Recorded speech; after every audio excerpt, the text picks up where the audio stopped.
안녕하세요. 제 소개받은 윤석산입니다. 여기 서서 하겠습니다. 제가 키가 작아서 여기 서서 얼굴이 안 보일 것 같은데 조금 용서해 주십시오.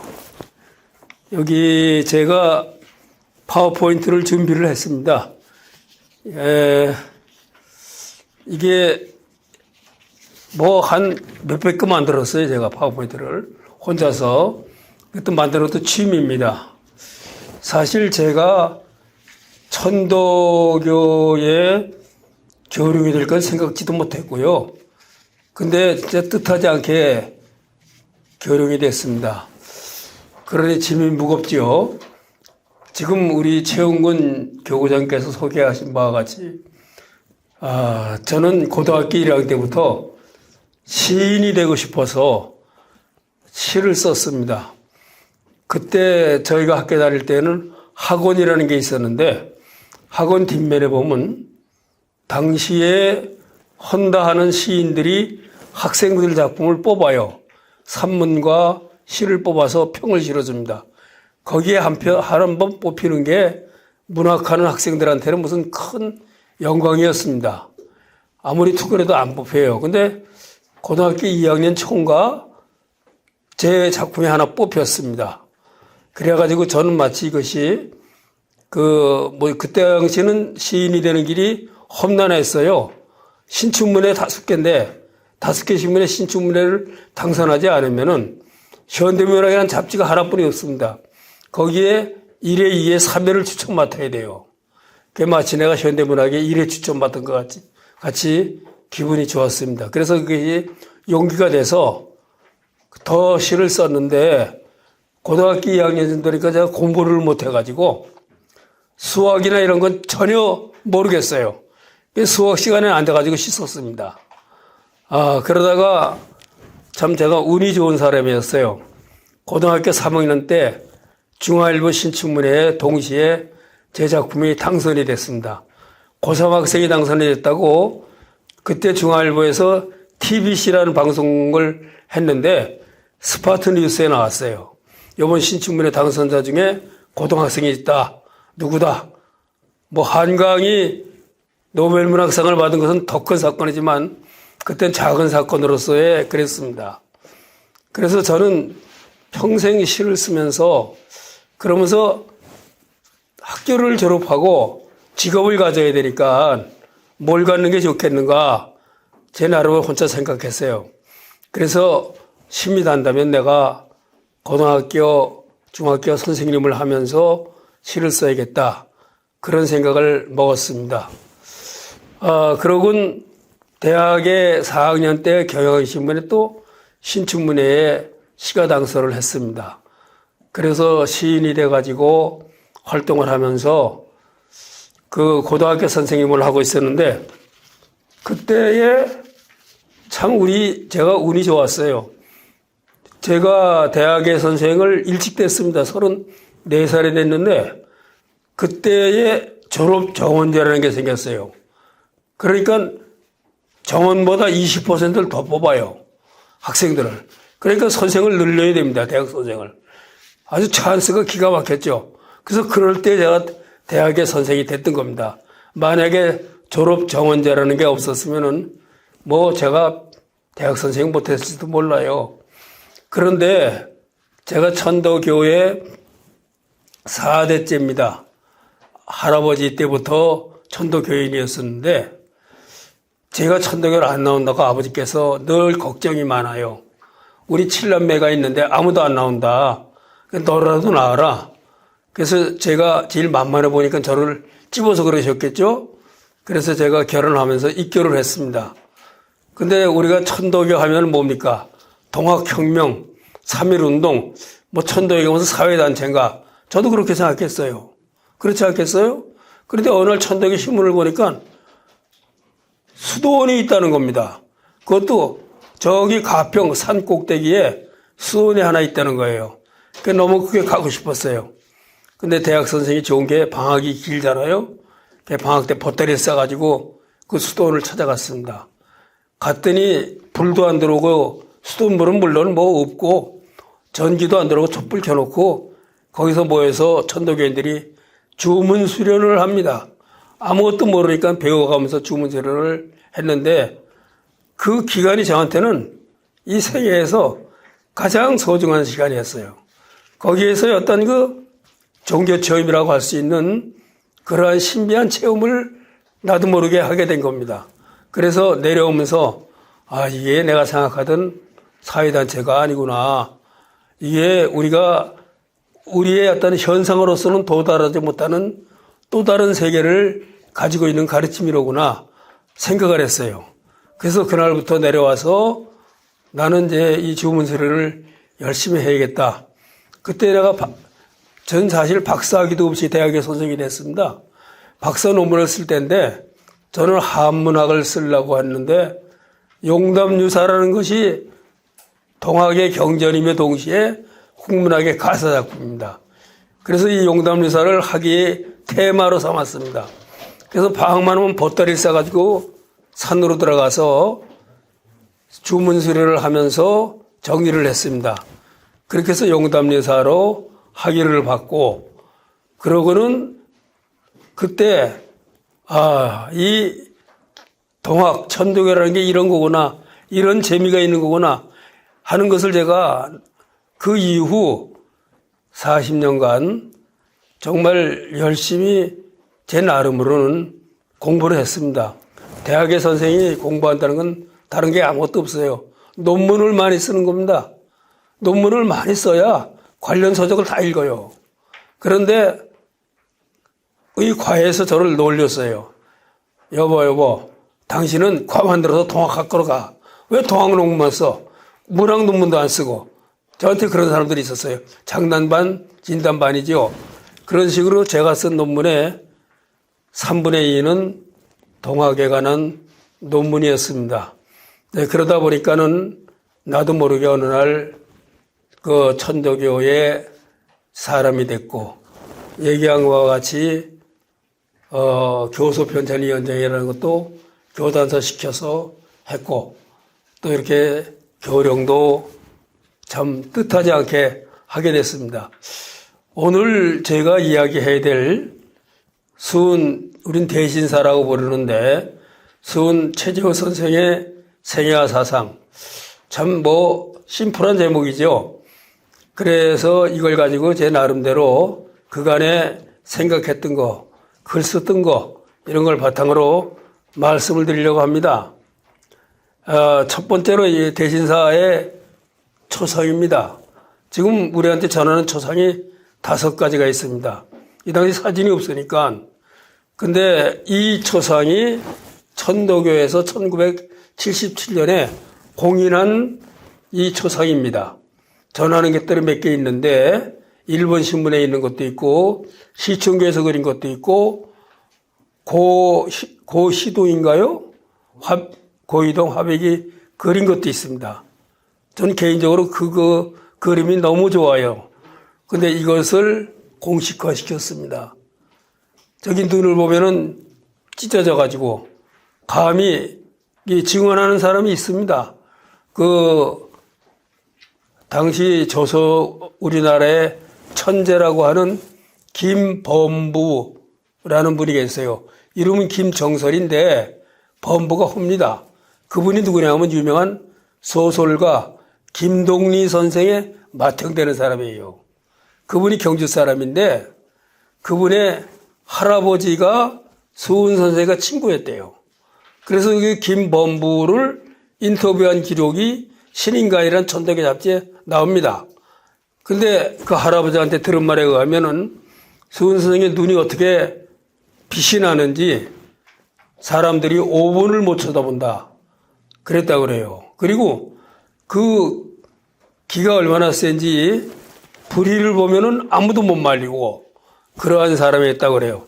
이러한 모습을, 이 그림을 그렸을 때에 수양딸이 80세 할머니로 살아계셨습니다. 이 그림을 보고 울었대요. 아버지라고. 그렇게 상세히 그렸다는 거죠. 이 수은 선생의 생애는 저는 2생애로 나눕니다. 이 나누는 분기점을 결정적인 경신년, 이게 1860년인데 종교체험을 한 것으로 나눕니다. 우리가 종교체험에 대해서는 동학 잘 얘기를 안 해요. 사실은 동학이 이 세상에 나온 것에 가장 결정적인 것은 종교체험입니다. 아주 저명한 국사학자, 지금은 돌아가셨어요. 서울대학의 저명한 국사학자가 쓴 책에 보면은 동학의 발생, 이렇게 썼어요. 발생? 발생이라는 말은 그 시대성과 역사성에 의해서 나타난 거로 쓰는 거예요. 시대성과 역사성이 어떠한 그 배경이 됐지만은 수은체제 선생이 결정적인 종교 체험을 안 했다면은 동학은 이 세상에 나오지 않았습니다. 종교 체험은 일종의 신비 체험입니다. 신비 체험을 우리는 인정하지 않으려고 하지만은 모든 종교의 그 창도에는 신비 체험이 껴 있습니다. 기독교도 그렇고 불교도 그렇습니다. 이 천도교 역시 수은승의 종교 체험. 근데 우리는 예수님이 태어난 해부터 서기를 칩니다. 그렇죠. 석가모니가 태어난 날부터 불기를 칩니다. 근데 천도교는 달라요. 이 수은 선생은 1824년에 태어났는데 태어나서부터 치지 않고 이 종교 체험을 한순간부터 천도교의 시작으로 칩니다. 그러니까 1860년이 포독 원년이 되는 거죠. 그럼 왜 그러느냐? 종교 체험을 하기 전에는 한 평범한 젊은 지식인이었다면 종교 체험 이후에는 세상을 구할 도를 펴는 사람으로 바뀐 겁니다. 그러니까는 천도교는 이것이 좀 다른 거죠. 다른 종단과는 다른 모습을 가지고 있어요. 미안합니다. 잘못 눌렀어요. 그래서 이 경신년의 종교체험 이전의 삶이라는 건 뭐냐? 보면은 세상을 근심하는, 그 당시에는 참 어려운 세상이었습니다. 젊은 지식인이었어요. 한 사람의 지식인, 한 사람의 교양인에 불과했다고 볼 수 있습니다. 그러나 이러한 종교체험, 그래서 이 근심하는 마음으로 여러 가지 이치를 살펴봤어요. 이 수은 선생이 태어난 거는 제가녀의 아들이었습니다. 당시 조선조는 제가녀의 아들은 과거를 할 수 없는 신분이었어요. 서자와 같은 신분이었습니다. 그렇지만 그 아버지 근암검 최옥이라는 사람은 영남 일대에 아주 이름이 자자한 학자입니다. 근데 우리 천도교니까 우리 교조의 아버지니까 그러려니 생각을 했어요. 근데 내가 자료를 띄워보니까 그렇지는 않습니다.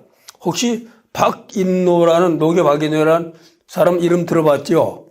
유명한 가사 쓰고 한 사람이죠. 영남에서 박인노 선생의 문집을 편찬하는데 5사람이 참가해요. 그 중에 한 사람이 최옥입니다. 그러니까는 저명한 그 학자의 문집을 편찬하는데 참가할 정도로 뽑힌 사람이에요.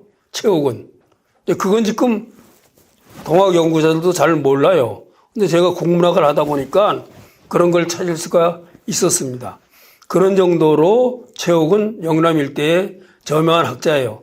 근데 옛날 말에 내리사랑이라고 나이 63세에 아들을 뒀습니다. 아들이라고는 첫 번째 둔 거예요. 딸만 두다가. 그러니까 말로 진짜 너무 귀엽죠. 63세에 뭡니까? 증손주 볼 나이에 아들을 뒀어요. 너무 이뻐.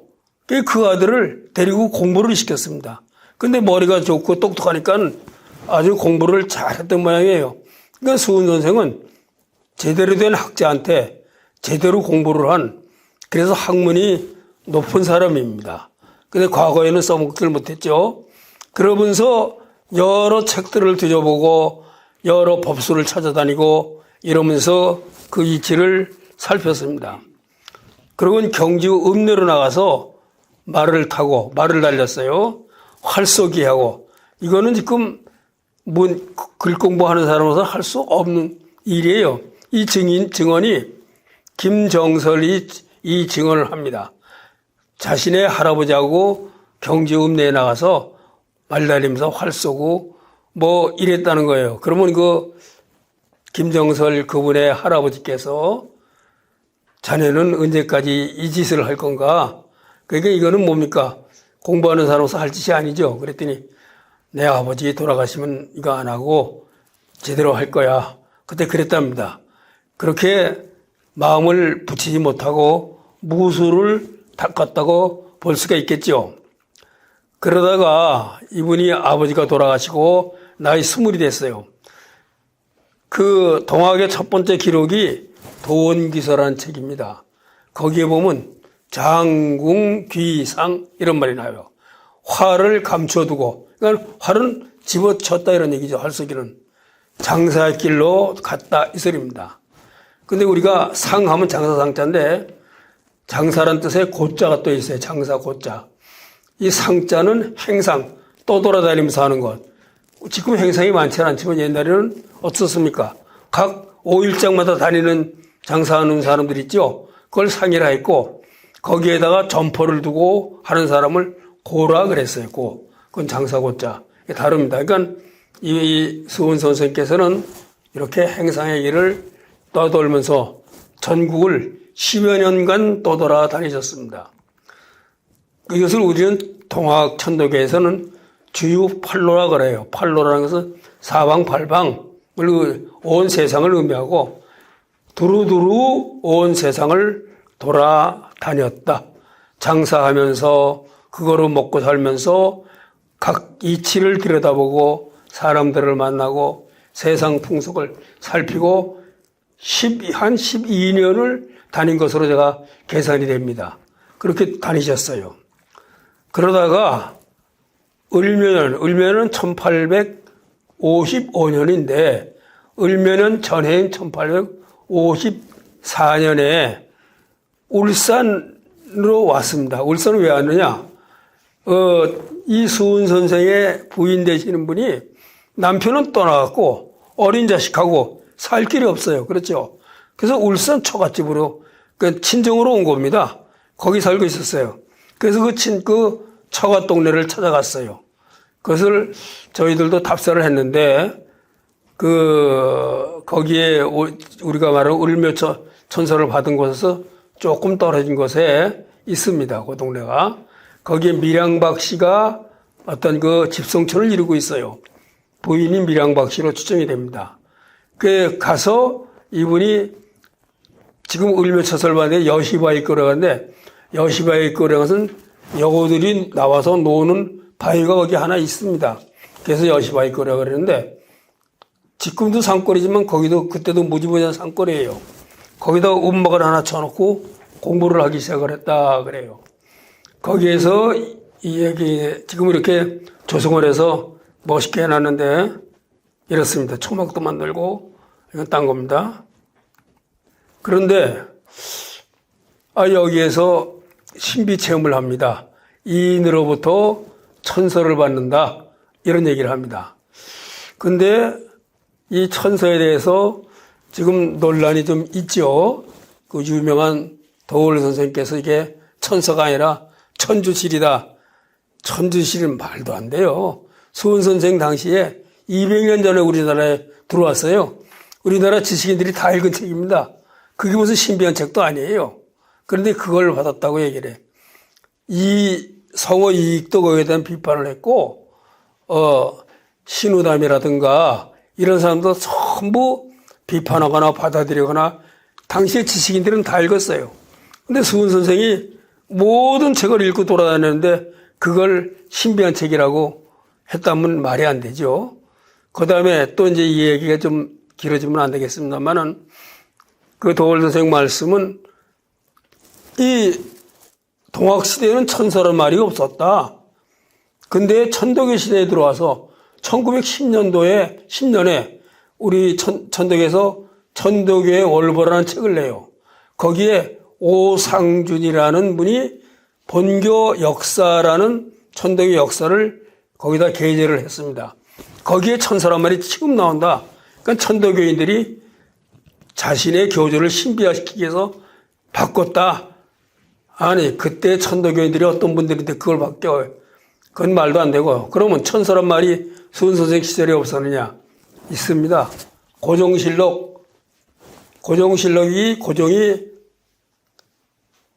서력기원으로 1863년 12월에 등극합니다. 12월 8일에 철종이 승하해요. 그러니까 그 다음으로 등극하죠. 그래서 고종실록 12월 21조에 그때 선전관이 수훈 선생을 체포하려고 경기에 내려와요. 오자마자 체포할 수가 없으니까 어떻습니까? 절이나 시장 바닥 다니면서 탐문수사를 합니다. 그때 탐문사 한 것을 당시에 그 섭정을 하고 있는 조대비한테 올린 장계가 있어요. 그게 실록에 나옵니다. 그 장계에 보면은 그때 최복술이라고 했어요. 복술이 고향을 떠나서 울산에 가서 5, 6년 있으면서 거기에서 이상한 하늘로부터 책을 받았다 하면서 사람들에게 현혹시켰다. 이런 말이 나옵니다. 거기서 천서란 말이 나와요. 그건 수훈 선생 시절에도 분명히 있던 말인데, 참 이렇게 제가 얘기하기는 어렵겠습니다만은 도월 선생께서는 그 자료를 보지를 못하신 거예요. 그렇기 때문에 그렇던 게 아닌가 싶어요. 근데 이 천서에는 바로 뭐라고 나오냐면, 하늘에 기도를 하라. 이 얘기는 뭐나 하면은, 너 지금까지 세상을 또 다르다면서 세상을 구할 가르침을 바깥에서부터 구했다면은, 너는 네 내부로부터 어떤 그 신으로부터 계시를 받아서 그래서 어떤 세상을 가르칠 도를 구하도록 하라. 이런 말씀 같아요. 그래서 그 이후에 양산 천성산에 있는 내원암, 지금은 가면 내원사라고 그래가지고 잘 지었는데 옛날에는 조그만 암자였습니다. 그러면 천성산이 하늘천자를 천도교에는 쓰는데 일천천자를 쓰는 게 맞습니다. 천사람의 성인이 그 산에서 나온다는 전설이 있어요. 불교의 전설. 그래서 골짜기마다 암자를 지어놨습니다. 그중 하나 암자예요. 이 네오남과 이 네오남 전개입니다. 그 다음에 그 산에 있는 정멸굴이라는 자연 동굴이 있습니다. 그 정멸굴 안에 샘물이 있어요. 여기에 들어가서 49일을 약정하고 기도를 시작을 합니다. 그러나 49일의 기도를 중도에 못해요. 47일 만에 영으로 숙부가 돌아가셨다는 걸 깨닫게 됩니다. 그건 그 영으로 깨달은 거죠. 근데 우리나라의 유교적 관습에 가면 8촌까지는 복을 입어요. 상복을 입습니다. 지금은 이제 그런 건 아무것도 없죠. 근데 시골에 가면은 내가 만약 7촌 제당숙이 돌아가셔서 시골에 가면 나한테 이게 띠를 하나 띄워줘요. 복 대신에 띠를 띄워주죠. 그렇게 복을 입어야 돼. 그러니까 숙부가 돌아갔으니까 이 5촌 당숙이잖아요.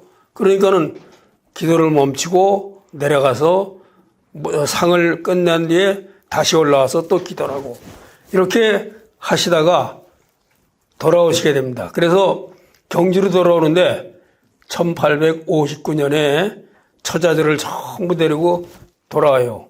수동문에 보면 서울 처자 환사제일은 김희지 시월이요.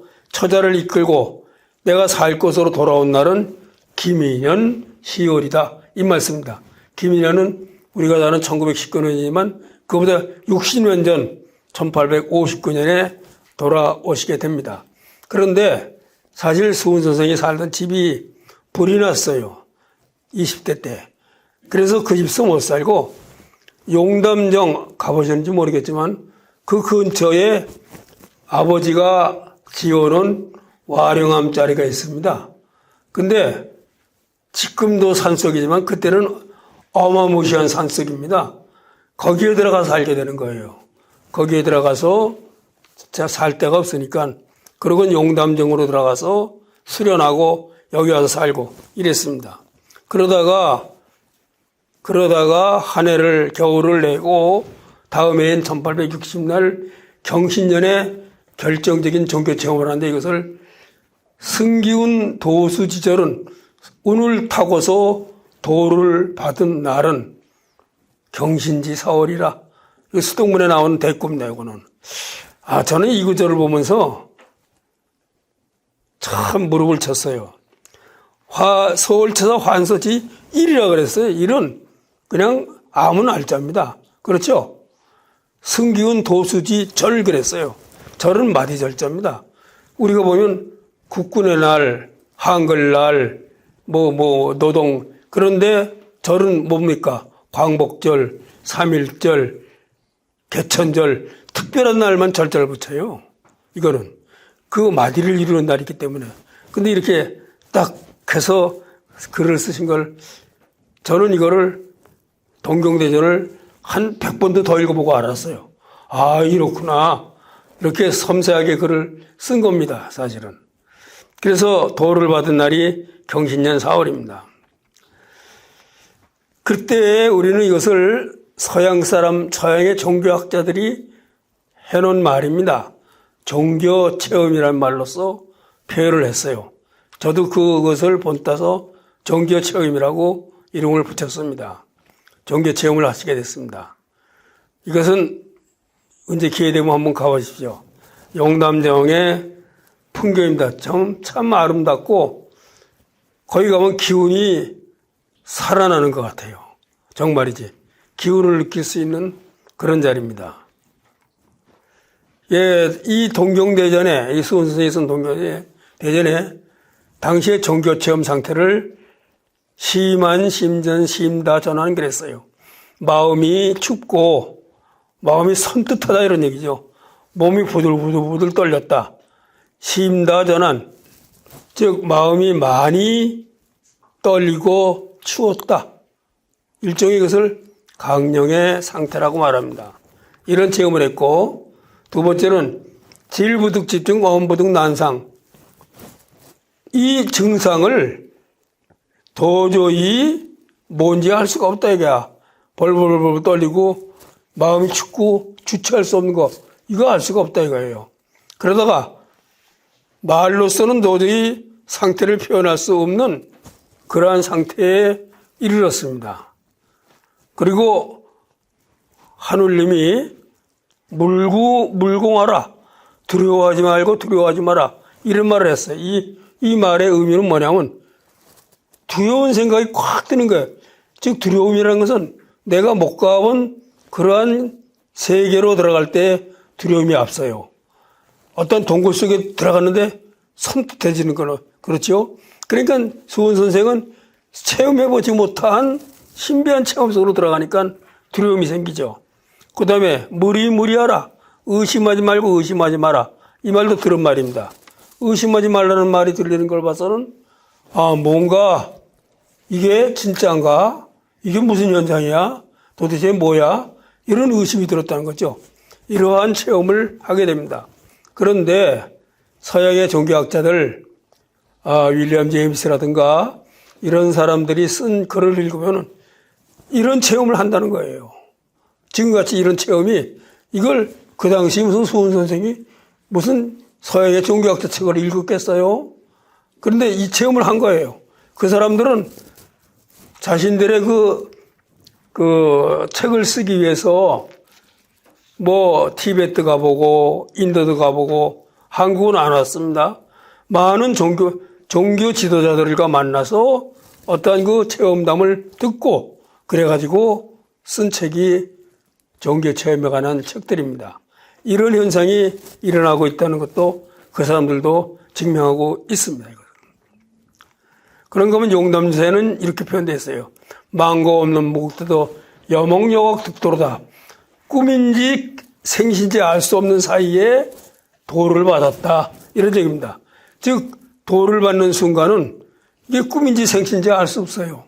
그런 상태 속에서 받아요. 그런가 하면 꿈일런가 잠일런가 천재가 아득해서 정신을 못하려라. 이거 마찬가지 얘기죠. 기장하다. 이내원수 기장하다. 기장하다는 건 참 대단하다. 좋다 이 소리예요. 지금 내가 이런 도를 받았으니 얼마나 내 운수가 좋으냐 이거예요. 그런데 이것도 일종의 종교체험에서의 정신의 고향이라는 게 나타납니다. 좋을시고 인내신명 좋을시고 마찬가지입니다. 꿈일런가 잠일런가 무국대도 받아내요. 이런 말이 용담사에 수없이 나옵니다. 근데 지금에는 좀 달라졌어요. 동학을 연구하는 학자들이 이건 전부 무시하는 거예요. 전부 무시하고 무슨 동학혁명이 동학혁명이 중요한 겁니다. 3.1운동이 그 시대성, 역사성만 그립다 얘기해요. 아무리 그 시대가 훌륭해도 이러한 체험이 없으면 동학은 안 나왔어요. 이 종교체험이라는 것이 동학이 나온 가장 중요한 계기라고 저는 생각을 합니다. 그 시대를 사는 사람들은 다 똑같이 살았어요. 근데 왜 이 사람한테는 안 나오고 이 사람한테는 나오느냐 말이죠. 그런 얘기입니다.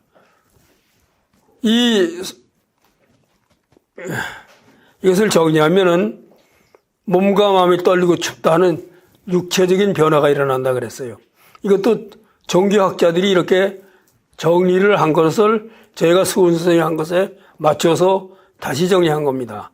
지극한 두려움이나 의심 등의 정서적인 변화가 일어나는 거예요. 곤투 선수가 KO가 한번 되면은 주먹이 와도 피한대요. 자기도 모르게. 우리 속담에 자라볼 보고 놀란 가슴, 소뚜껑 보고 놀란다 이런 말 있죠. 이게 정서적인 변화입니다. 그런 정도의 정서적인 변화가 일어나는 거예요. 기장하고 조울시고 하는 것은 정신의 고향, 환희, 황홀경 이런 겁니다. 이것은 종교학자들이 이런 정리를 했는데 제가 서훈 선생님께서 하신 거, 쓴 거 그것을 정리해서 다시 했어요. 그래서 이런 상태 속에서 꿈인지 잠일인지 알 수 없는 상태에서 하늘님과 대화를 하고 또 무국대도라는 도를 받고 이렇게 된 겁니다. 그러니까는 만약에 하늘님과 대화를 한다거나 무국대도를 받지 않았다거나 하면은 동학은 이 세상에 나올 수가 없었던 거죠. 이러한 체험을 한 전과 이후의 수훈 선생은 전혀 다른 사람으로 태어난 겁니다. 그런 거면 이건 상당히 중요한 건데 요거는 용담에서 교훈가 중에 나오는 말이에요. 이건 수훈 선생의 부인이 하는 말입니다. 인물 대접하는 고동 세상 사람 아닌 듣고 처자게 하는 고동 인해정성 지극하니 이건 수훈 선생 부인이 하는 말이에요. 저는 살아가면서 존경도 못 받아봤지만 마누라한테 존경받는 사람을 가장 훌륭한 사람이라고 생각해요. 안 그렇습니까? 나이가 들수록 남편은 뭡니까? 왼수야. 이 왼수야 이렇게 돼. 근데 참 마누라한테 존경받는 사람 그 사람 정말 훌륭한 사람이에요. 수훈 선생은 얼마나 속썩했어요. 경주로 말 타기 다니고 활속이나 다니고 그 다음에 정신 차리나 했더니 짐 싸들고 나가서 10여 년을 떠돌아 들어오고 처갓집에 와서는 여시박골에 가서 음악 쳐놓고 공부한다고 앉아있고 그 다음 용담 와서는 또 수련한다고 앉아있고 정말 있는 대로 속썩였어요. 그런데 이 체험을 하고 난 뒤부터 인물 대접하는 거동 누가? 수훈 선생이 세상 사람 아닌 듣고 세상 사람 아닌 것 같이 그렇게 인물 대접을 한다 이거예요. 처자게 하는 것도 인해정성 시극하니. 이 윌리엄 제임스의 종교 체험의 가장 중요한 핵심이 뭐냐? 성인다움으로 바뀌는 겁니다. 성인같이 우리가 신앙을 갖고 종교를 갖는 이유가 뭡니까? 복 받으려고? 천당 가려고? 그런 유치원 같은 소리 하면 안 됩니다. 내가 전혀 다른 새로운 사람으로 거듭나기 위해서. 그렇지 않습니까? 좋은 사람이 되기 위해서. 쉽게 얘기해서 좋은 사람이 되려고 우리가 신앙을 갖고 종교를 갖는 거예요. 그럼 종교 체험을 했으면은 그 종교 체험을 통해서 다른 사람으로 바뀌어야 됩니다. 저 사람이 천도교 가서 신앙하더니 전혀 달라졌어. 하는 게 달라. 그래야지. 전부 천도교를 가기 전이나 똑같아. 그거 헛믿는 거예요. 소용없는 겁니다. 바로 인물 대접하는 거동. 세상 사람 아닌 듣고. 그래서 제일 처음에 입도한 사람은 누구냐? 사모님이 입도했어요. 간복을 했어. 그래서 입도를 했습니다. 처자에게 하는 거동. 인해 진정이라는 말이 중요해요. 지극하니. 그렇게 사람이 바뀌었습니다. 성인 다음으로 바뀌었습니다. 이게 종교 체험의 가장 궁극적인 인도로 저는 생각해요. 언젠가 제가 어느 세미나에 갔는데 이런 얘기들이 나왔어요. 이거는 안 나왔지만 제가 질문했습니다. 신비체험과 종교체험은 어떻게 다르냐? 종교체험이 신비체험이고 신비체험이 종교체험 아니냐? 대답은 그렇습니다. 지금 그렇게 돼 있어요. 그래서 나는 신비체험은 신비체험을 할 뿐이다. 사람이 바뀌지 않는 거다 말이야. 그런데 종교체험은 어떻다? 전혀 다른 사람으로 바뀌는 거, 바뀔 수 있는 거. 우리가 절에 다니고 교회당에 나오고 천덕에 나오는 게 왜 나갑니까? 거기 나가서 복 받으려고 나가요? 아니에요. 거기서 부처님 말씀 배워서 내가 새로운 사람으로, 전혀 다른 사람으로 삶을 살아가려고 나가야 되는 거예요. 바로 이 모습이 그거라고 저는 생각을 합니다. 그래서 세상을 구할 가르침을 푸는 그러한 종교의 교조, 성인의 모습으로 바뀌게 됩니다. 즉 경신년 사후를 중심으로 그 이전의 삶과 그 이후의 삶은 전혀 다른 삶이었다. 그래서 그런데 이 수은 선생은 1년에 이르도록 닦으면서 자신이 하느님으로부터 받은 가르침이 뭔가를 헤아렸습니다. 그게 수의 탁제입니다. 이것이. 사실 만약에 그때 경신년 4월 초닷새에 종교체험하고 내가 세상을 나와뒀다 하고 수은 선생이 나왔다면은 그냥 무당됐을 거예요. 안 그렇습니까? 그런데 이분은 1년간을 수련을 하면서 마음을 닦으면서 하느님으로부터 받은 가르침이 과연 이게 뭐냐 하고 헤아렸습니다. 그리고 세상을 향해서 도를 펴기 시작한 것은 1년 뒤부터 했어요. 이것이 이제 수은 선생의 다른 면입니다. 세상을 향한 포독을 하는데 이건 신의년 1861년 6월달부터 영담의 문을 활짝 열고 도를 펴기 시작을 했습니다. 그런데 그때 사람들이 얼마나 많이 오는지 그 영담에 지금은 차가 올라갈 수 있게 길 닦였지만 그건 1975년도에 국립공원이 되면서 길이 닦인 거예요. 그전에는 나무꾼이나 다니는 소로입니다. 그걸 따라서 올라왔다고 그래요. 그때의 그 수양딸이 인터뷰한 기록에 보면은 17살이었는가 그랬어요. 근데 저녁이면은 근심 걱정이야. 저 많은 사람들을 다 어디서 자고 가야 되는가. 그런 근심을 했고, 그 다음에 옛날에나 지금이나 선생님한테 배우러 오면 선물을 가져왔어요. 그걸 패백이라, 패백은 결혼할 때만 하는 것이 아니라 그게 예물입니다. 패백으로 뭘 가져왔냐면 꽃감을 가져왔다고 그래요. 지금 이제 박 교수님이 감나무 얘기하셨지만 그쪽의 특산물이 감입니다. 그래서 꽃감이 아니라요. 근데 꽃감을 먹고 버린 꽃감꽂이 있죠. 그것만 동네 애들이 가져가도 군부를 뗄 수 있었다고 그래요. 그 정도로 사람이 많이 왔어요. 그러게 되니까는 경주관에서 저게 뭐냐 하고 지목을 하게 되고 당시에 유생들이 지목을 합니다. 그래서 거기서 몸을 피해서 경상도에서 전라도 남원 은저감으로 피시를 합니다. 이게 이제 은저감 들어가는 길인데 교룡산성이라는 산성이 여기 있어요. 군사요지입니다. 거기에 그 절이 하나 있고 그 절에 딸린 작은 암자가 은저감입니다. 이거는 이 산성을 지키던 비장들의 공덕비입니다. 아니 무슨 공덕이 있다고 하면 떠날 때 이거 다 세워놓고 가는 모양이에요. 예. 이게 절입니다. 이게 은저감 터만 남았습니다. 그게 천덕의 서울교구에서 가서 세운 팻말입니다. 이것은 거기 가서 한겨울을 내고 오십니다. 그 왔는데도 관하고 유생들이 탄압을 합니다. 서원의 유생들이 통문을 놀려가면서 저거는 서학의 찌꺼기다. 저거 있으면 안 된다. 뭐 이래가면서 탄압을 하기 시작해요. 그래서 그 조정에서 수은체조를 잡아라 하고 선전관을 내려보냅니다. 선정관은 그때그때 필요할 때마다 임명되는 벼슬인데 대략 정삼품에 해당되는 높은 벼슬입니다. 근데 선정관이 무예별감 2사람, 종자 2사람, 5사람이 내려와요. 그리고 문경 세제를 넘었으니까 경성도죠. 충청도에서 경성도죠. 밤중이면은 주문 읽는 소리가 온 동네가 시끄러웠다고 그래요.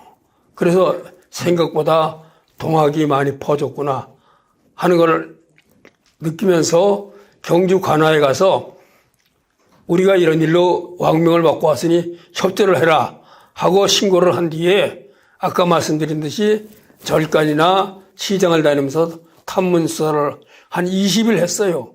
그러다가 12월 20일 새벽에 용담을 급습을 합니다. 경주 관아에서 용담까지는 한 20리 떨어졌어요. 급습을 해가지고 용담에 있던 사람들을 전부 체포를 해서 잡아 올라갑니다. 그런데 그때 이 경주에서 탐문수 한다는 소문이 안 났겠어요? 다 났지요. 제자들이 와서 선생님 잡으러 지금 서울서 내려왔으니 선생님 빨리 피신하세요. 그 바닥이 조그만데 그 소문 안 날 리가 없죠. 그랬더니 수원 선생님 말씀이 이건 나로 인해서 나왔고 내가 잡혀가는 건 1000명이다. 그러니 1000명을 따라야 된다. 걱정하지 마라.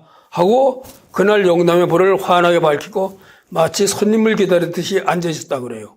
그래서 체포가 돼서 경주 관아로 집어넣었다가 아침에 신상 파기를 해서 중요한 사람들은 서울로 압송을 합니다. 서울로 압송을 하는데 과천에 와서 과천 관아에서 묵으면서 저쪽에다가 사람을 보내요. 우리가 이렇게 죄인을 잡아 올라가니까 서울로 들어가도 되겠습니까? 허락을 받아야 돼요. 그런데 그때 철종이 승하한 뒤입니다. 그러니까 철종에 지금 국상이 났으니 죄인들은 본부 가명으로 보내라. 그래서 대구로 다시 내려옵니다.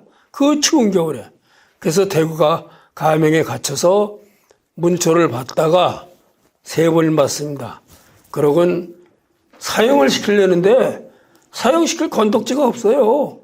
아무것도 포독문을 봐도 그렇고 수원 선생이 쓴 책들을 봐도 이건 뭐 사형시킬 일이 아니야. 그러니까 거기다 뭘 걸었냐. 검결이라는 거 알죠? 들어보셨죠? 검 묻히는 거. 검가. 그걸 검결이라고 그러는데 이거는 반역의 뜻이 있다. 말하자면 사형을 시키려면 장계를 또 올려야 돼요. 대구 감사 서은순이가 당시 조대비한테 올립니다. 그러면서 이 사람은 사형을 시켜야 됩니다. 윤호해 주세요. 올리는 거예요. 그때 검가란 말을 17번 써요. 그러곤 검가를 우리말로 부르는 건데 한문으로 번역 과정해서 보냅니다. 이런 불측한 노래를 부르면서 무슨 반역을 지금 도모하고 있다. 이거 사형시켜야 된다. 이거 아니겠어요? 그래서 그 이후 우리 동학교단에서는 검가가 없어졌어요. 그런데 나중에 천도교가 되면서 검가를 회복시키는데 그 옛날에 한문으로 번역한 걸 바탕으로 오늘의 시오시에 이내시오 부재래지시오로다 하는 걸 한 겁니다. 참 이게 역설이죠. 그렇게 해서 사형언도를 받고 3월 10일 날 사형을 당하는 관덕당에서 서문박같이라고 그러나요? 지금은 거기가 반월당이라는 전철역이 있고 아주 굉장한 번화한 거리가 됐어요. 그건 성박같에 있는 그러한 그 사형이나 시키고 군사훈련 받는 곳인데 거기에서 사형을 당합니다. 그걸 천도에서 그걸 순도라 이렇게 말합니다. 체포와 순도가 돼서 수원 선생의 생애가 끝나는 거죠. 이것은 그 가명 자리를 복원해 놓은 대구에 있는 그 건물입니다.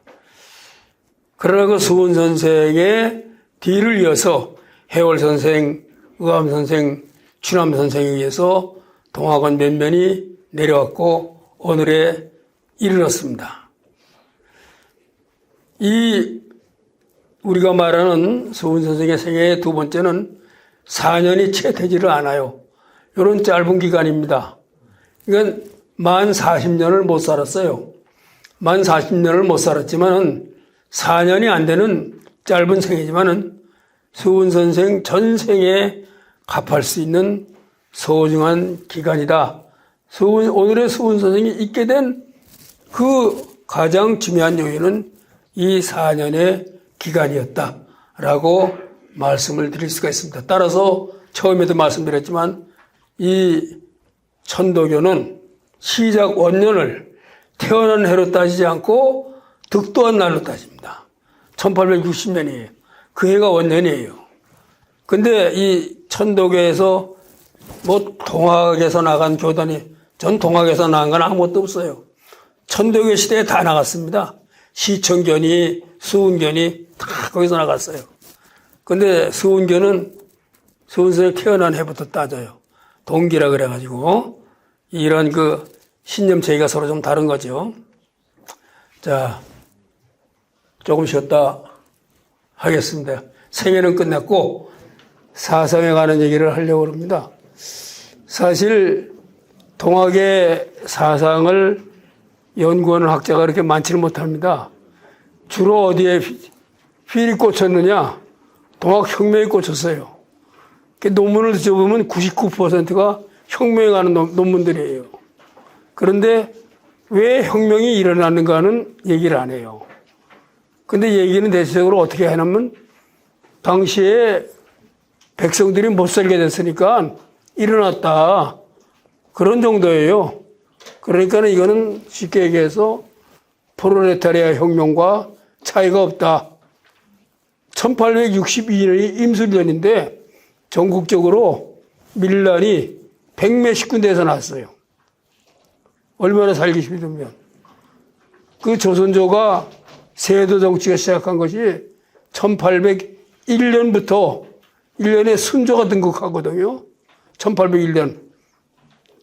순조가 등극하면서 그 순조의가 갑자기 임금이 되잖아요. 세자가. 세자 빈이 안동 김씨예요. 근데 김조순이라는 그 아버지가 대단한 사람입니다. 인격적으로도 훌륭했던가 봐요.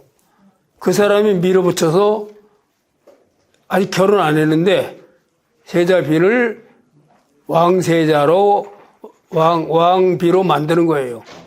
그러면서 김조순 그다음에 3대에 걸쳐서 3대니까 대략 몇 년입니까? 뭐 60, 70년, 80년 그렇게 되겠죠. 그때까지 정권을 안동 김씨들이 잡아요. 근데 안동 김씨들이 서울에 사는 안동 김씨입니다.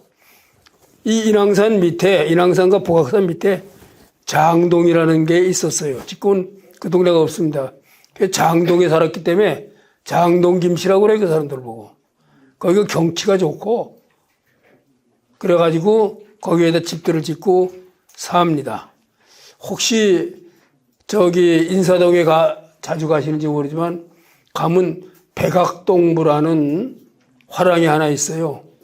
그게 유명한 일중 김충현 선생이 만든 겁니다. 김충현 선생은 이름을 들어보셨죠? 여초 김응현의 형입니다.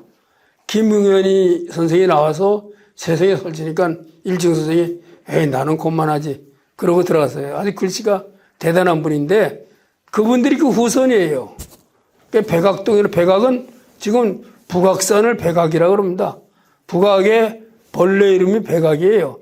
남산이 목멱산이듯이 북악의 벌레 이름 백악입니다. 그 백악동, 동이라는 건 동이라는 글자를 한번 보십시오. 삼수변에 썼죠. 물이 처음 흘러나오는 골짜구이라는 뜻이에요.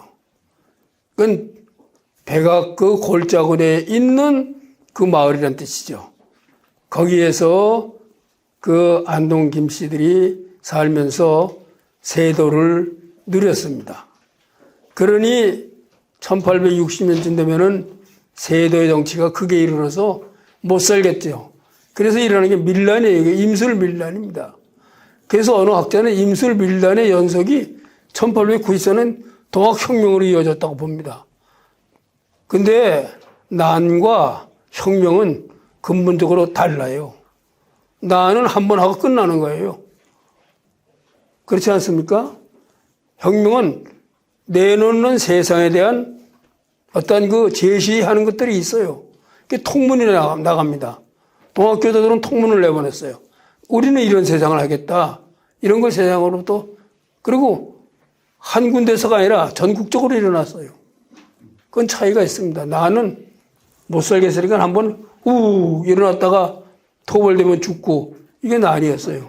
근데 혁명은 지속성을 가지면서 미래에 대한 설계도를 가지고 있을 때에 그것을 혁명이라고 말할 수가 있어요.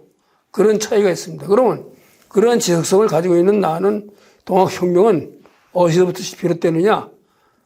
수훈 선생의 가르침이 사람들을 오늘로 말하면 오늘로 우리가 저희들이 학교 다닐 때 대학 선생할 때 모르는 무슨 말이 있어요? 의식화라는 게 있었죠. 학생들 사이에 의식화 어떤 활동이 있었죠.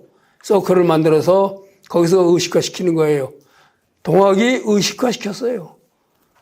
새로 깨어나게 했던 거죠. 그런 것들이 수훈 선생의 가르침입니다. 그런 얘기를 하려고 합니다, 지금. 수훈 선생의 사상이라고 이름을 붙였는데,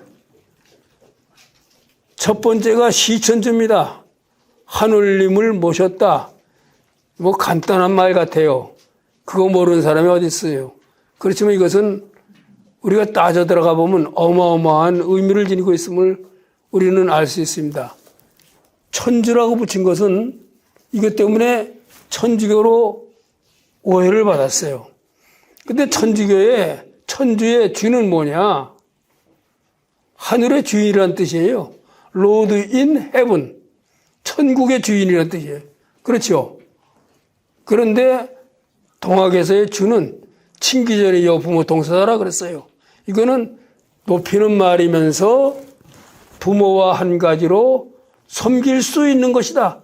나를 낳아준 부모도 이듯이 하늘님이 나를 근본적으로 낳게 했다. 이 뜻입니다. 주자는. 주자가 전혀 달라요. 이것이 동경대전에 나옵니다.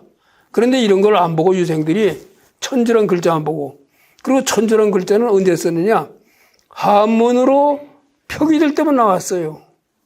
동경대전은 어차피 한문으로 쓴 거니까 천주라고 썼을 뿐이 없어요. 하늘님 그럽니까? 그건 할 수 없죠. 그러면 용담유사 8편을 전부 뒤져봤어요.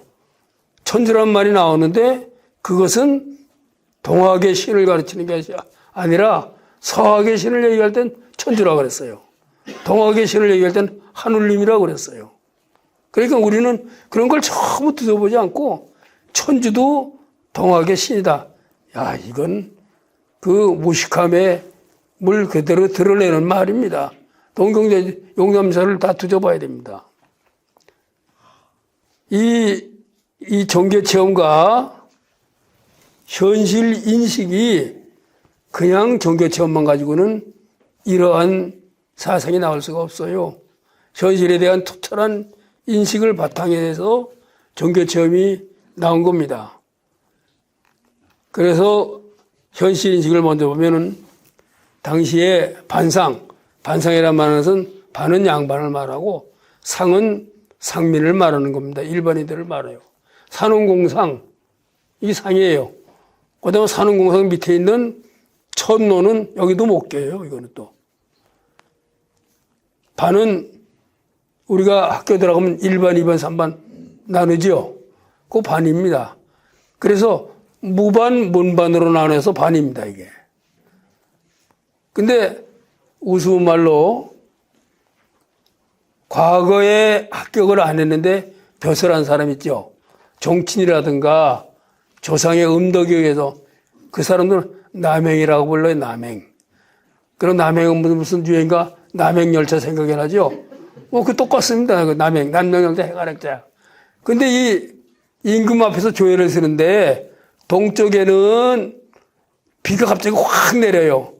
그러면 문과를 한 사람들은, 문반들은 동쪽 행랑으로 가서 비를 피하고, 그 다음에 무과를 한 무반들은 서쪽 행랑으로 가서 하는데, 무반도 못하고 문반도 못한 사람이 뛸 데가 없어.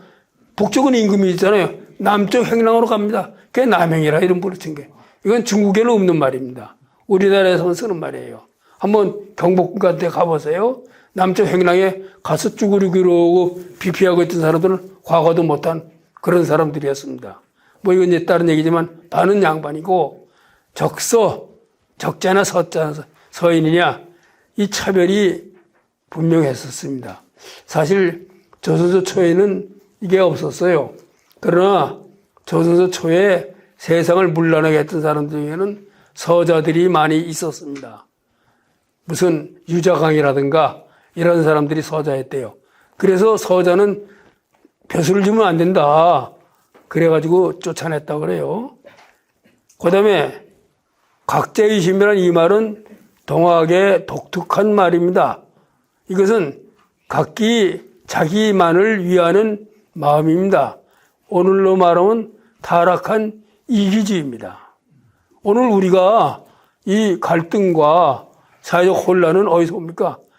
각자의심에서부터 오는 거예요. 이게 그렇습니다. 정당들이 서로 자기네 이건 옳고 그른 거 안 따져. 내가 속하니까 옳은 거예요 무조건. 이거 각자의심이에요. 그게 참 그리고 우리가 지금 논쟁이 안 돼요. 왜 안 됩니까? 자기가 한번 주장한 건 죽어도 고야. 긍정 안 해요. 잘못했다 소리 안 해요. 잘못해놓고도 그 소리 안 해. 잘못했다는 말이 나오는 게 그게 정당한 사회입니다. 각자의심은 이게 타락한 이기지. 이로 인해서 세상은 어지러워졌어요. 그 다음에 서양이 중국을 치기 시작을 했어요. 아직 우리나라에는 이양선만 나타났습니다. 구체적으로 치지는 않았어요. 그런 서세동점의 국가적 위기. 그래서 진화사가 북경을 갈 때에 철종이 특명을 내렸어. 중국에 가거든 서양의 세력이 얼마나 무서운가를 좀 조사를 해서 오너라. 그런 정도로 관심을 가졌습니다.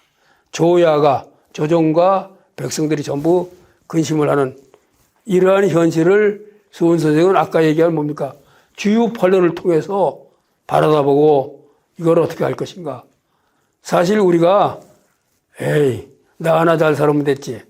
뭐 정치하는 사람들 서로 쌈박질하고 갈등 일으키고 이거 나는 아무것도 관심 없어. 그 사람은 자기 일만 하고 살다 죽는 거예요. 아무것도 못해요.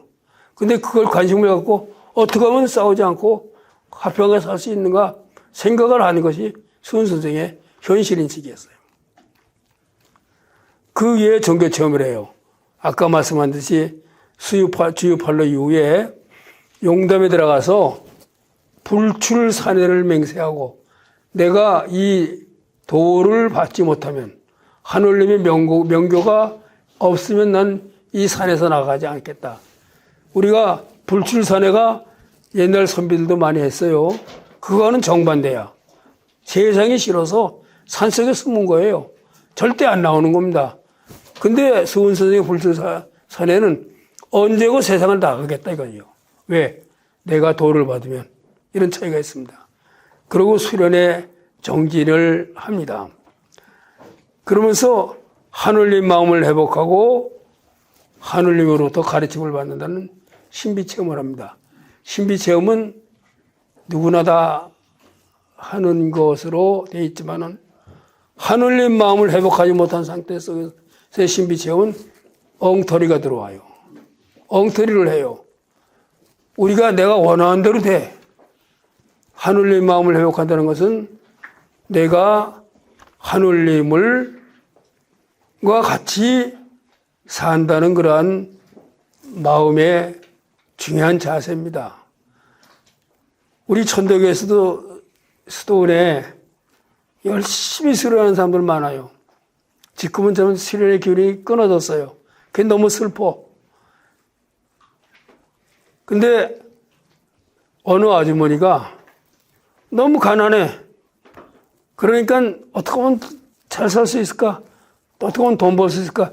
그것만 염려볼망하면서 주문을 드립다 읽었어요.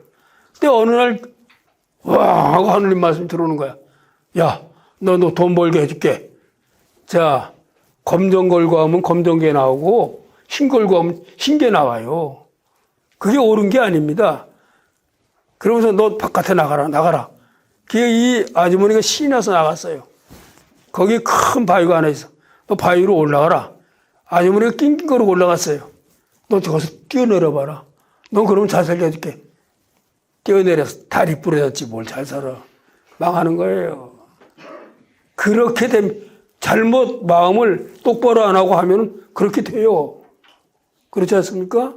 그래서 하늘님 마음을 바르게 회복하는 게 가장 중요한 겁니다. 수근 선생님께서 그래서 하늘님 마음을 회복하는 거는 그래서 새로운 하늘님 마음으로 바꾸고 새로운 삶을 열어갈 대안을 마련한 게 종교 체험이었다.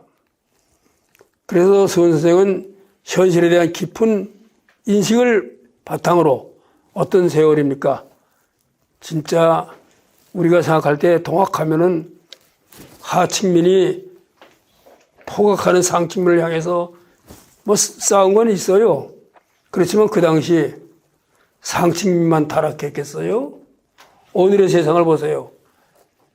지배자만 타락했어요? 아니에요. 온통 다 타락했어.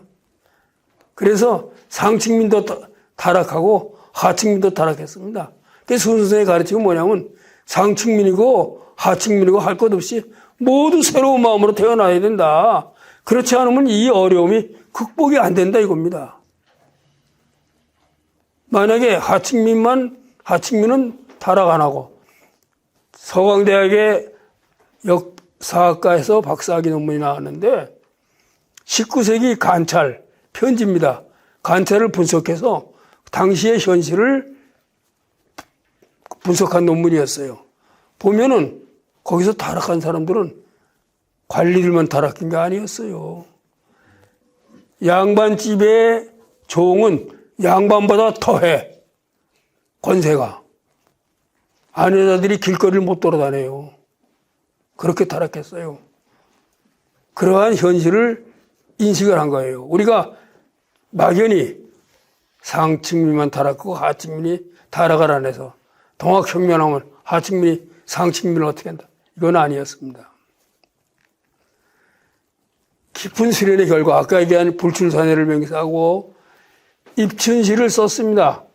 입춘시라는 것은 입춘날 복록을 비는 시인데 이분은 복록을 비는 시를 쓴 게 아니에요. 도기장전 사불입. 도의 기운이 쫙 뻗쳐나가니 사악함이 들어올 틈이 없다. 세간 중인 무등기라 세상의 모든 사람들과 나는 같이 돌아가지 않겠다. 이거는 세상의 사람들은 지금 다 타락했다. 각자의 힘의 세상 사람들이다. 저 사람들이 가는 길은 안 가겠다 이겁니다. 그건 뭐냐? 새로운 길을 가겠다 하는 결의를 다지는 시가 입춘시를 썼어요. 그래가지고 오심즉 여심의 경지에 이르는데 나의 마음이 곧 너의 마음이다 이겁니다. 이때 나는 하늘님입니다. 하늘님으로부터 들은 말입니다. 하늘님이 말씀하시기를 나의 마음이 너의 마음, 너는 수은 선생이에요. 너의 마음이다. 너의 마음은 너는 내 마음을 그대로 회복했다.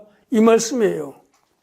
자, 우리가 저 사람은 나하고 마음이 참 통하는 친구야. 저 사람 마음이나 내 마음이나 같아.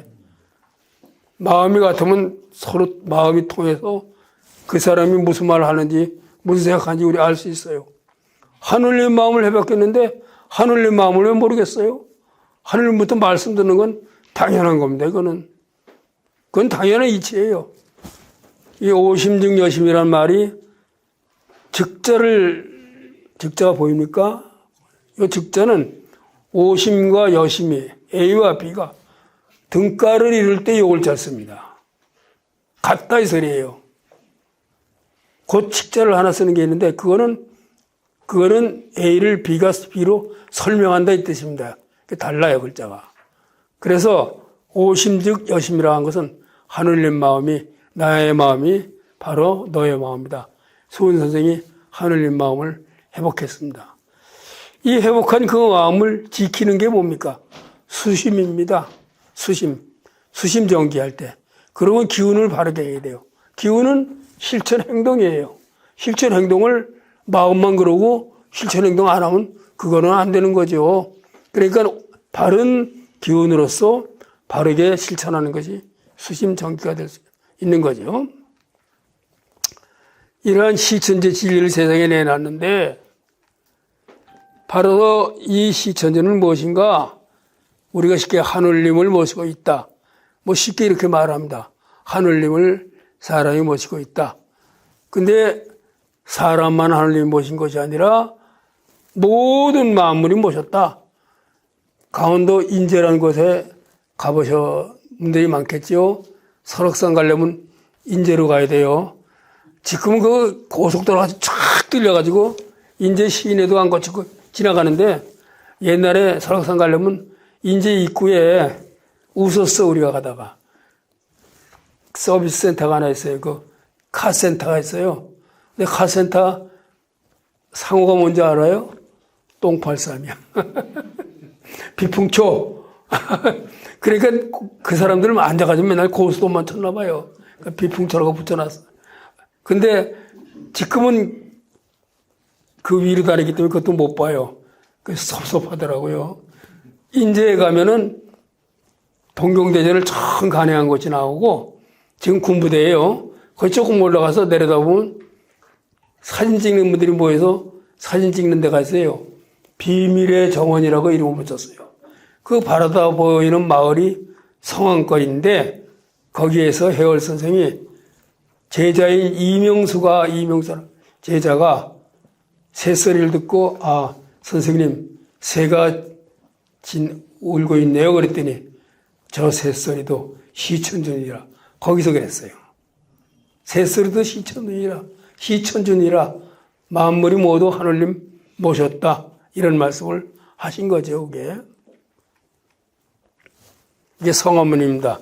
용담의 성화문이고 용담에 이때쯤 되는 거죠. 풍경을 나타낸 겁니다.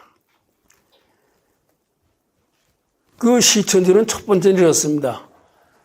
봉건사회가 흔들릴 만큼 크나큰 반역이에요. 왜? 지존의 임금이나 저 촌노나 똑같이 하늘님 모시고서 갔다. 아, 이건 말도 안 되는 거죠. 그렇지만 이거는 하나의 혁명적인 발언이다. 발언이 동등한, 그러니까 서양에서 말하는 휴머니즘이 갖고 있는 평등사상과는 근본적으로 다릅니다, 이것은. 하나님 앞에서의 평등한 것이 아니라 하느님을 모시고 있으므로 우리의 평등은 지금 뭡니까? 법 앞에서 평등하다. 아, 그 지금 정치권에서도 얘기 나오잖아요. 법 앞에서 평등해야 된다. 모든 사람은 똑같은 법을 적용해야 된다. 이런 거 아닙니까? 근데 법이나 하나님 앞에서가 아니라 본원적으로 하느님을 모시고 있기 때문에 모두가 본원적으로 같다. 사실 오늘이라는 이 세상에 평등사상이 실천이 됩니까? 안 됐어요. 실천 안 됐어요. 가까운 예로 서울 강남 사는 총각이 강북 사는 아가씨하고 결혼하려고 그러면 반대하고 난리예요. 아니 강북도 사람이 살아? 뭐 이러고 난리지. 아 그렇잖아요. 지금 돈이 사람의 고아를 지금 만들고 있어요. 권력이 고아를 만들어요. 평등하지 않습니다. 저는 경기도 화성 사니까 강남 사람하고는 혼인도 맺을 생각도 못하는 그런 사람이지요. 아유 그런 생각을 언감생심 어떻게 합니까? 이 시대의 소은 선생은 갔다.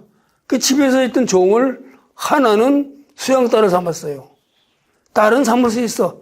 며느리를 삼았어, 며느리를. 또 하나는. 아, 그게 가능해요? 지금도 안 돼요. 자기 집 뿌리는 종을 며느리 삼았다? 말이 쉽지? 그거 가능하겠어요? 강북에 있는 며느리도 안 드리려고 하는 참인데, 그거 되겠어요? 왜? 본원적으로 같은데, 뭔 차이가 있냐 이거야. 바로 이런 가르침을 폈기 때문에 당시에 사람들한테 뭡니까? 희망을 준 거예요. 나도 하늘님 보신 사람으로서 이 세상을 살 수 있는 자격을 가진 사람이다. 우리가 60년대 집에서 부리는 여자들이 있었잖아요. 걔네들이 희망을 못 가졌어요. 청계천 피복, 희망 못 가졌어요. 그들에게 희망을 준 게 바로 이러한 가르침이었어요. 그렇기 때문에 통합혁명이 가능한 거예요. 그 따라서 시천주는 모든 사람들이 자신에 대해서 발견을 합니다. 아, 그리고 내가 한 사람의 주체구나. 이걸 발견하는 거예요. 우리가 자식들을 키울 때에 자식이 다섯이다. 맏아들만 이뻐하다가 막내가 되니까 막내만 이뻐해. 그건 둘째, 셋째, 넷째는 소외되어 있어요.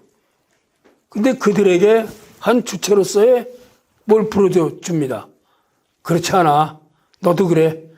이게 중요한 거예요. 시천주는 바로 이러한 한 주체로서 설 수 있는 기회를 마련했습니다. 그래서 시대적 위기를 극복할 수 있는 존재는 지배계층만이 아니라 상층민과 하층민이 모두 같이 모여서 결의의 이름으로 해야 된다. 이게 수원 선생의 생각이에요. 자, 지금은 안 그래요. 어느 시대인가? 힘들어. 그랬더니 도대체 경제정책이 왜 이러냐 하고 따져서 그랬더니 정부에서 때 뭐라 그런지 아세요? 국민들이 사치를 하지 마라. 한때 그런 적이 있었어요. 기억이 날 거예요. 저는 분명히 기억납니다. 그건 뭐냐면 모든 걸 전가시키는 거예요. 그러면 경제 정책도 잘 만들고 사치도 하지 말고 같이 모여서 할 때 이 위기를 극복하는 거죠. 이게 수원 선생의 생각입니다. 그래서 당시의 시대의식은 어땠느냐? 지배계층이 훌륭한 정치를 피면은 요임금이나 선임금 같은 시대, 이걸 소위 유학에서는 태평성대라 말하는데 이런 시대가 온다. 그러니 하층민들은 그냥 따라와라. 우리가 잘할 테니까 니들은 따라와라. 이거였어요. 가사품 읽어보세요. 전부 이렇게 나옵니다. 그래서 이 하층민 계층은 수동적인 사람들이에요. 수동적이야. 능동성을 못 가져. 왜 글을 안 가르친지 아세요? 글을 배우면은 머리가 깨. 그래서 내가 한 주체로서의 자신을 발견하게 돼요. 그럼 내가 이렇게 살면 안 된다고 반발을 할 수 있어요. 그 미국 노예시장에서 노예들이 ABC를 알면은 누구한테 배웠냐고 매 맞고 가르친 사람 매 맞고 보축고 그랬어요. 왜? 그걸 수동적으로 따라와야 되는 거니까 그랬죠. 그런데 이 시대적 위기를 극복하기 위해서는 상층민만 아니라 하층민 역시 그 힘을 발휘해야 된다. 이게 수원 선생의 가르침에 능동적으로 대처를 해야 된다 이거예요. 능동성을 부여해 준다는 게 얼마나 우리가 삶에서 중요합니다. 중요합니까? 남이 하는 것 따라만 가는 수동적인 삶이 아니라는 것이죠. 이게 시천주의 두 번째 의미라고 볼 수 있습니다. 그래서 수원 선생이 펼친 시천주는 당시 억압받던 하층민 역시 시대 변혁의 선두에 나설 수 있는 그런 계기를 마련한 거예요. 니들은 그냥 수동적으로 있어. 우리가 변혁할게. 이게 아니에요. 그런가 하면은 오늘 민주사회가 말하는 기회의 균등. 모든 사람이 똑같은 기회에서 변혁의 주체가 될 수가 있는 거예요. 하층민들에게 이 기회를 주지를 않았던 거예요. 균등하지는 못하죠. 시천주는 이런 의미를 지니고 있습니다. 단순히 하늘님 보셨다는 게 그걸 말하는 거예요. 바로. 더 많은 의미도 또 있습니다만은 시천주를 통한 의식의 변혁이 민중들 사이에 파급이 되면서 당시 19세기 중반에 지닌 위기를 극복하고 시대를 변혁시키기 위해서는 어느 한 계층만이 아니라 상하계층이 모두 함께 힘을 합해야 된다는 자각을 준 겁니다. 바로 이 시천은 요약하면 그래요. 나의 발견입니다. 아, 내가 하늘님 존재로서 이 사회에 우뚝 설 수 있다. 주체가 될 수 있다. 그래서 내 삶의 주체가 되는 거예요. 다른 사람의 삶에 의해서 이끌려가는 삶이 아닙니다. 지금도 우리는 때때로 다른 사람의 삶에 이끌려가는 경우가 없지 않아 있습니다. 근데 내 삶의 주체가 되는 것이고 이 시대의 주체가 되는 거예요. 그런가 하면은 역사를 이끌 주체가 되는 것이고 새로운 변혁의 주체로 거듭 태어나게 하는 힘을 가진 것이 시천주입니다. 하늘님 보셨다는 것은 이러한 어마어마한, 그러면 변혁의 주체가 되기 위해서 뭡니까? 동학혁명에 참가하는 거예요. 동학혁명을, 근데 동학혁명을 동학군이라 안 하고 농민군이라고 말하는 데 대해서 너무 불편해요. 아니, 동학군이라고 하면 좀 안 돼요? 다 입도 다 했어요. 근데 농민군이라 그래. 처음 시작이 고부에서 농민의 문제로 터졌기 때문에 가보 동학 농민혁명이라고 이름을 붙였어요. 그러나 그 주체들은 제가 한 달 전에 보길도에 다녀왔어요. 보길도에 놀러 간 것이 아니라 보길도 옆에 있는 소완도라는 곳을 가려고 갔어요. 조그만 섬인데 서당이 9개나 있었대요. 거기에 기념관이 있습니다. 동학혁명에 참가했던 사람들이 거기서 죽은 사람들이 사진이 다 붙었어요. 그 다음에 나중에 이제 의병 활동해서 죽은 사람이 또 사진이 붙었어요. 그 조그만 데서 수많은 사람이 독립을 위해서 싸웠는데 그 사람들의 신분은 대부분 누구냐면 사대부였어요. 글줄이나 읽는 사람들이었어요. 서당서 가르치던 훈장들이었어요. 그 사람들도 동학을 했습니다. 그런데 왜 농민만 했다고 그래요? 그건 우리가 말하는 고부에서 벗어나지는 못해. 소위 말해서 호남 동학에서 벗어나지 못하는 겁니다. 동학은 전국적이었어요.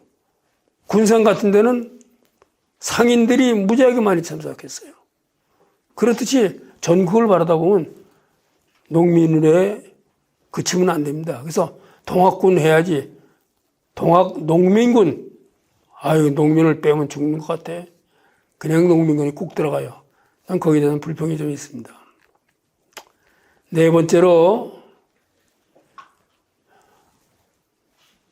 이건 수훈 선생의 사상서 시천주에서 조금 벗어나지만 이 수훈 선생의 사상은 시천주는 다시 개벽으로 이어집니다. 글씨 보입니까?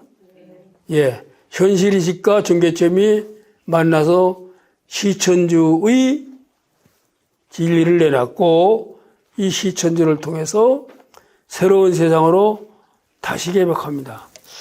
자, 개벽을 한 세상은 어떤 건가? 개벽 세상을 못 만나서 잘 모릅니다. 지금과는 차원이 달라요. 저는 근데 해월 선생의 말씀 중에서 이런 게 아닌가 생각을 했어요. 해월 선생이 사사천 물물천이라는 말씀을 했어요. 사사천은 뭐냐면 일마다 하늘님 일이 아님이 없고 물건마다 하늘님 모시지 않음이 없다 이겁니다. 그러면 내가 농사를 지는 이 일도 하늘님의 일이고, 그렇죠? 하늘님의 일을 내가 하니까 뭡니까? 내가 성스러운 일을 하는 거예요. 그에 대해서 내가 자랑스러움을 가질 수 있는 겁니다. 근데 농사 지는 사람은 천한 사람이고, 저기서 글줄이나 읽고 쓰는 사람은 귀한 사람이라고 직업을 가지고 귀천을 나누었어요. 우리 지금도 마찬가지예요. 그렇죠? 근데 해월 선생은 귀천을 그게 귀천이 아니다. 내가 내 일을 얼만큼 성실하게 하느냐 못하느냐가 귀천이 나눠진다. 내가 비록 걸음을 쥐고 다니는 사람이지만 그걸 열심히 쥐고 다니면서 가족을 먹여 살리는 일을 하면 그게 귀하다 이거야. 그런데 벼슬을 하고 거드럭거리지만 그거 제대로 하는 그거 천한 놈이다. 귀천의 개념을 전혀 다른 거로 바꿔서 얘기를 했어요. 그래서 당시 농사 지는 분들에게 희망을 줬습니다. 당신들이 하는 일은 하늘님의 일을 하고 있으니까 얼마나 성스러운 일을 하느냐. 자기 일에 대한 자부심을 갖게 된 거예요. 그게 개벽의 세상입니다. 전 그렇게 생각해요. 개벽의 세상은 하는 이 일로서 귀천을 나누는 것이 아니라 어떻게 하느냐에 따라서 귀천이 나누어지는 거죠. 귀천이 없을 수는 없어요. 아무리 높은 사람이라도 하는 일이, 하는 행동이나 이런 게 천하면 이건 천하놈이지. 그렇지 않아요? 예전에 연암 박지원이 11개의 전이라는 걸 몇 가지 발표를 했어요.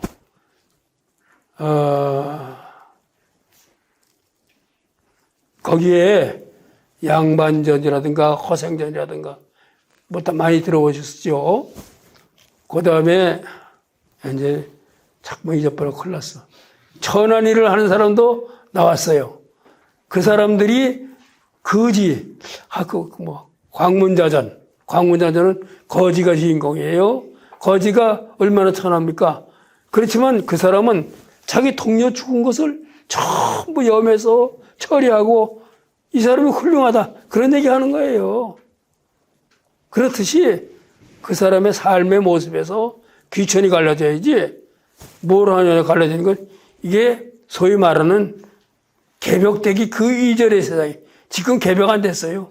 그래서 지금 꺼드럭거리고 넥타이 메고 다니고 큰소리 치고 권력 휘두르고 이러는 거죠. 사실은.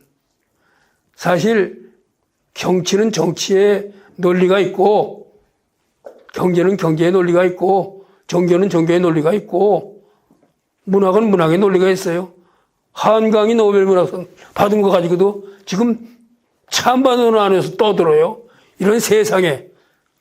아니 그게 말이 됩니까? 문학은 문학의 논리가 있는 거 아니에요? 그걸 문학으로 봐야지 뭘 어쩌고 저쩌고 말이지 떠들어. 기가 막힌 노릇이에요. 지금 세상이 그렇게 됐어요. 지금. 이거 정치하는 사람들한테 전부 지금 우리가 속고 있는 거예요. 난 그렇게 생각합니다. 여하튼 변혁을 통해서 새로운 차원의 삶을 이룩하려는 것이 다시개벽이에요.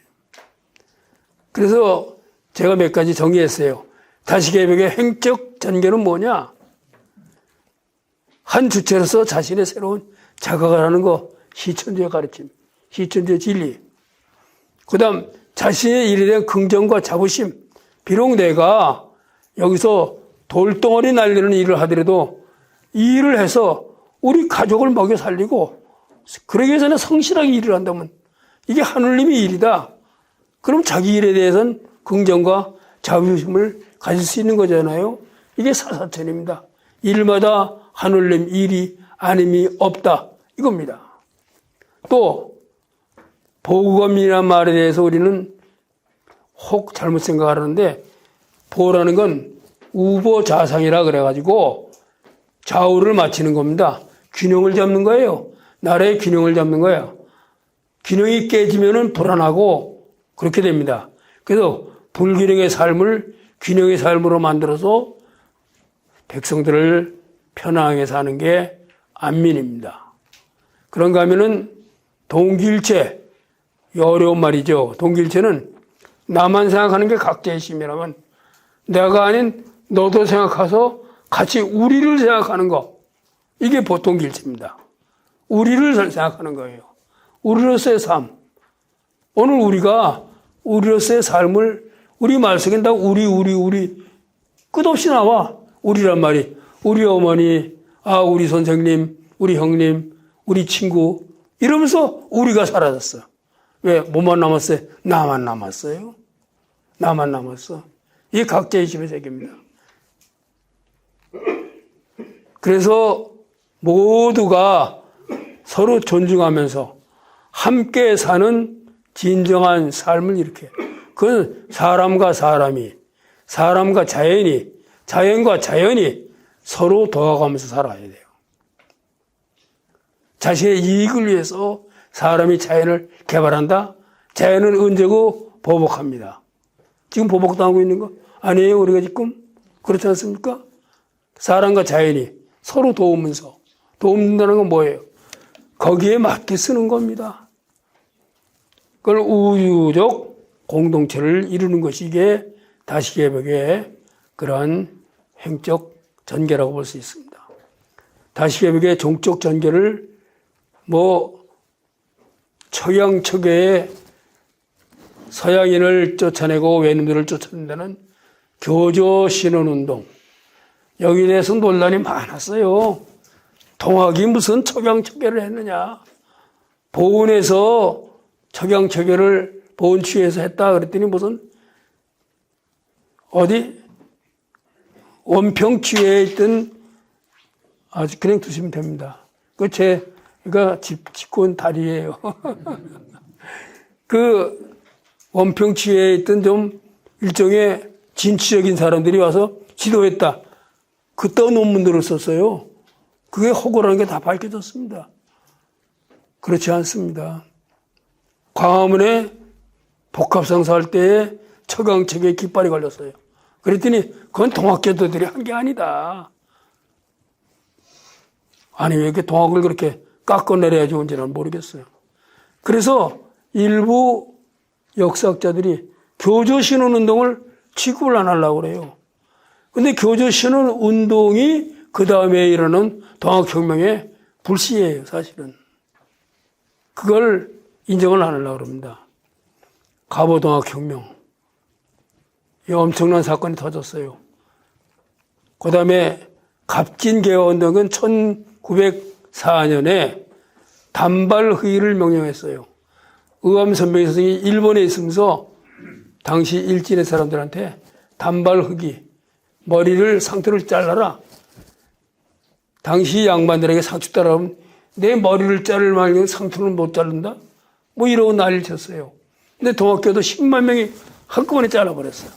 그리고 오늘 우리가 있는 여기 개량 한복 입고 오신 분이 한 분 계시네요. 개량 한복은 천도교에서 제일 먼저 만들었어요. 두루마기라는 것은 그건 천도교가 아니지만 두루마기에 지금 이렇게 고름을 내잖아요. 고름을 없애고 단추 달았어요. 간편하게 생활을 바꾼 겁니다. 이게 갑진개혁의 개혁운동의 모습이었습니다. 3.1 독립운동, 이거는 우리가 잘 아다시피 천도교와 기독교와 불교를 합쳐서 1910년에 일제가 강제 합병을 하고 난 뒤에 우리나라에 있던 정치단체와 사회단체를 다 없애버렸어요. 남은 건 뭐냐? 교육단체하고 종교단체만 남았어. 천도교는 그때 종교로 등록을 해서 남아있었어요. 그 독립운동이 교육단체와 종교단체에서 뿐이 일어날 수가 없어요. 없으니까 다른 단체는. 그래서 천도교에서 기획을 해서 기독교와 불교를 끌어들였죠. 그때 남강 이승훈 선생을 최린이라는 천도교 지도자가 일본 유학할 때 만나서 잘한다.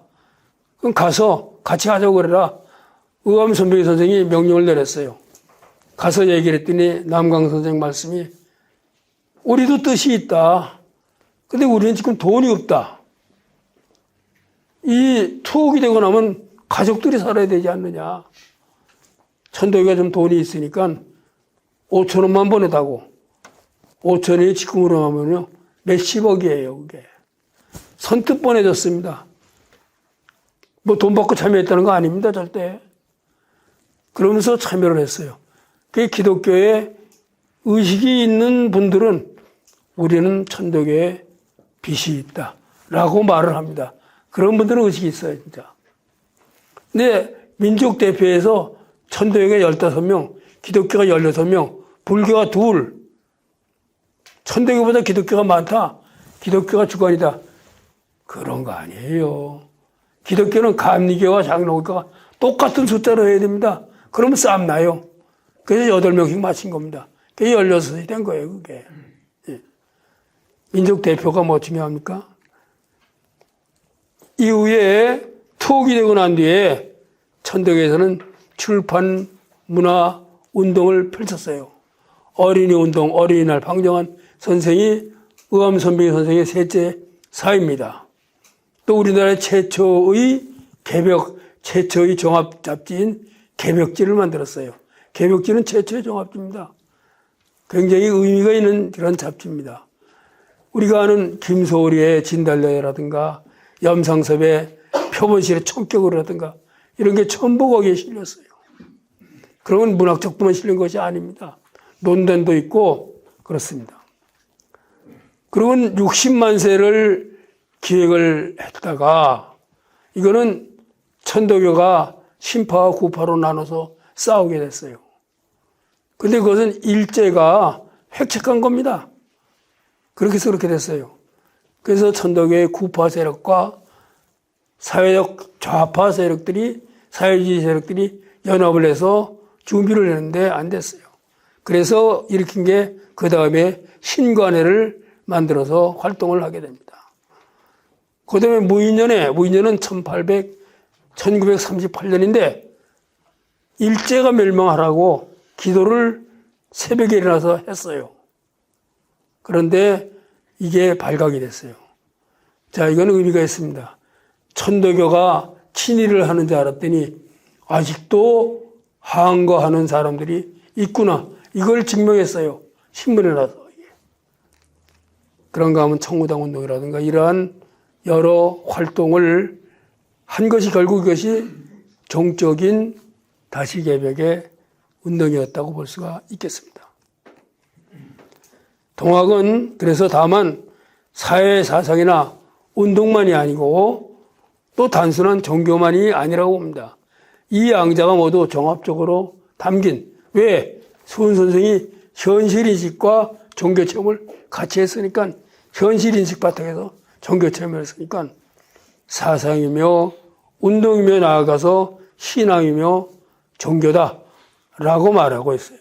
그 어떤 사람은 야, 천도교가 무슨 종교냐, 운동이지, 천도교가 무슨 종교냐, 사상이지. 그렇지만 이 모두를 품고 있는 것은 근원부터 수은 선생 때부터 현실인식과 종교체험을, 현실인식의 바탕 위에서 종교체험을 했기 때문에 그렇다라고 말씀을 드릴 수가 있습니다. 오늘 이제 시간이 지나서 이게 그만하겠습니다.